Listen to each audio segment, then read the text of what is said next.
Sejam bem-vindos a mais uma leitura diária. A passagem de hoje se encontra no livro de Apocalipse, do capítulo 7 ao capítulo 9, os 144.000 do povo de Israel. Depois disso, vi nos quatro cantos do mundo 4 anjos em pé. Eles estavam segurando os 4 ventos da terra, a fim de que nenhum vento soprasse sobre ela, nem sobre o mar, nem sobre nenhuma árvore. Então vi outro anjo, que subia do lado leste e que tinha na mão o sinete do Deus vivo.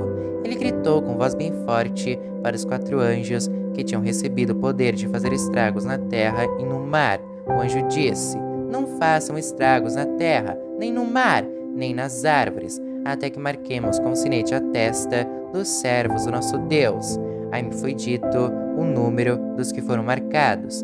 Eram 144.000. Eles pertenciam a todas as tribos do povo de Israel, 12.000 de cada tribo, de Judá, Ruben, Gade, Aser, Naftali, Manassés, Simeão, Levi, Isacar, Zebulon, José e Benjamim, a grande multidão. Depois disso, olhei e vi uma multidão tão grande que ninguém podia contar. Eram de todas as nações, tribos, raças e línguas. Estavam de pé diante do trono e do cordeiro, vestidos de roupas brancas, e tinham folha de palmeira nas mãos, e gritavam bem alto: "Do nosso Deus que está sentado no trono e do cordeiro vem a nossa salvação." Todos os anjos estavam de pé em volta do trono, dos líderes e dos 4 seres vivos. Então eles se jogaram diante do trono, encostaram o rosto no chão e adoraram a Deus, dizendo: "Amém. Ao nosso Deus pertencem para todo sempre o louvor, a glória, a sabedoria, a gratidão, a honra, o poder e a força. Amém." Um dos líderes me perguntou: "Quem são estes que estão vestidos de branco? De onde foi que vieram?" "Eu não sei, o Senhor sabe", respondi. Então ele me disse: "Estes são os que atravessaram sãos e salvos a grande perseguição. São as pessoas que lavaram as suas roupas no sangue do cordeiro, e elas ficaram brancas. É por isso que essas pessoas estão de pé diante do trono de Deus e o servem de dia e de noite no seu templo. E aquele que está sentado no trono as protegerá com a sua presença. Elas nunca mais terão fome nem sede, nem o sol, nem qualquer outro calor forte as castigará, pois o cordeiro que está no meio do trono será o pastor dessas pessoas e as guiará para as fontes das águas da vida, e Deus enxugará todas as lágrimas dos olhos delas." Capítulo 8. O 7º selo. Quando o cordeiro quebrou o 7º selo, houve silêncio no céu por mais ou menos meia hora. Então vi os 7 anjos que estavam de pé diante de Deus. Eles receberam 7 trombetas. Outro anjo veio com um vaso de ouro no qual se queima incenso, e ficou de pé ao lado do altar. Ele recebeu muito incenso para juntar com as orações de todo o povo de Deus e oferecê-lo no altar de ouro que está diante do trono. E das mãos do anjo que estava diante de Deus subiu a fumaça do incenso queimado, junto com as orações do povo de Deus. Então o anjo pegou o vaso de incenso, o encheu com fogo do altar e jogou sobre a terra. Houve trovões, estrondos, relâmpagos e um terremoto. As trombetas.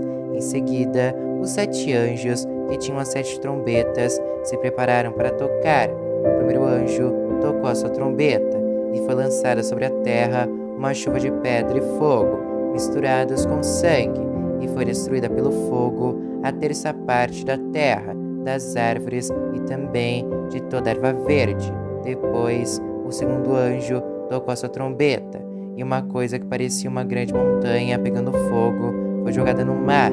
A terça parte do mar virou sangue. Morreu a terça parte dos animais do mar, e foi destruída a terça parte de todos os navios e barcos.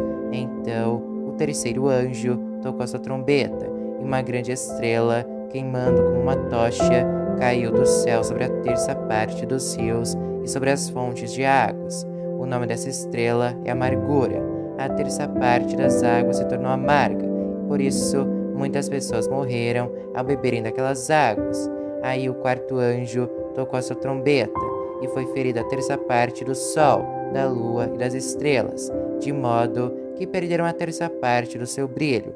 não houve luz durante a terça parte do dia e também da noite. Depois olhei e vi uma águia que voava bem alto no céu. Eu ouvi a águia dizer com voz forte: ai de vocês, ai de vocês, ai de vocês que estiverem morando na terra quando se ouvir o som das trombetas que os outros 3 anjos vão tocar. Capítulo 9. Depois, o 5º anjo tocou a sua trombeta, e eu vi uma estrela que tinha caído do céu na terra, e ela recebeu a chave do abismo. A estrela abriu o poço do abismo, e dele saiu fumaça, como se fosse de uma grande fornalha, e o sol e o ar escureceram com a fumaça que saía do abismo. De dentro da fumaça saíram gafanhotos, que desceram sobre a terra e receberam o mesmo poder que os escorpiões têm. Foi dito aos gafanhotos que não fizessem estragos nas ervas, nem nas árvores, nem em qualquer outra planta. Somente podiam ferir as pessoas que não tivessem a marca do sinete de Deus na testa. Os gafanhotos não tiveram permissão para matar essas pessoas. Eles podiam apenas torturá-las durante 5 meses. A dor que causavam nessa tortura era como a dor da picada de um escorpião. Naqueles 5 meses, as pessoas procurarão a morte, mas não a encontrarão. Vão querer morrer, mas a morte fugirá delas. Os gafanhotos pareciam cavalos prontos para a batalha. Na cabeça tinha uma coisa parecida com uma coroa de ouro, e a cara deles era como o rosto de um ser humano. Os seus cabelos eram como cabelo de mulher, e os dentes eram como dentes de leão. As suas couraças eram parecidas com couraças de ferro, e o barulho das suas asas era como o barulho de carros puxados por muitos cavalos, quando correm para a batalha. Os gafanhotos tinham rabos e ferrões, como os de escorpiões, e era como os rabos que tinham o poder de ferir as pessoas por 5 meses. Eles tinham um rei que os governava, que era o anjo que toma conta do abismo. Seu nome em hebraico é Abaddon, e em grego é Apolião. Isso quer dizer destruidor. O primeiro ai já passou. Depois disso, 2 outros ais devem vir ainda. Então o 6º anjo tocou sua trombeta. Eu ouvi uma voz que vinha dos 4 cantos do altar de ouro que está diante de Deus. E ao 6º anjo, que tinha nas mãos a trombeta, a voz disse: solte os 4 anjos que estão amarrados perto do grande rio Eufrates. Os 4 anjos foram soltos. Eles estavam preparados para essa hora, dia, mês e ano, a fim de matar a terça parte da humanidade. Me foi dito que os soldados a cavalo eram 200 milhões. Na minha visão, vi os cavalos e os seus cavaleiros. Os cavaleiros tinham no peito couraças vermelhas como fogo, azuis como safira e amarelas como enxofre.